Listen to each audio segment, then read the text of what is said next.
চোখ তুলে দেখো না কে এসেছে, বিয়ে বাড়িতে বিয়ে করতে বর এসেছে, সাথে আমিও এসেছি বিয়ে দেখতে। এটা হলো আজকে আমি চলে গেছিলাম যে বিয়ে বাড়িটা, সেটা হলো আমার মায়ের বোনের বিয়ে, যাতে অ্যাকচুয়ালি আমার মাসি সম্পর্কে। তো চলে এলাম বরকে দেখে, চলে এলাম মাসির কাছে, দেখলাম খুঁজে খুঁজে মাসি এখানে বসে আছে এক গাল হাসি নিয়ে বিয়ে করার জন্য। তাই কি হলো দেখিয়ে দিয়ে চলে এলাম স্টলের কাছে।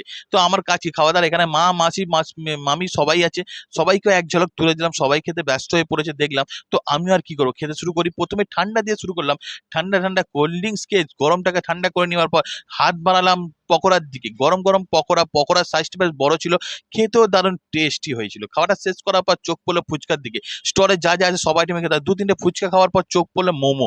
মোমো আইটেমে দেখে বেশ দারুণ লাগলো, তাই খান চারেক মতো মোমো সস দিয়ে মেরে দিলাম। তো মোমোটা খেতে লাজবাব হয়েছিল। এরপরে কফিটাকেই কেন বাজছে, তাই কফিটাকে খেয়ে স্টলের আইটেমটাকে এন্ড করলাম। নেক্সট পার্টে নেক্সট ভিডিও খাওয়া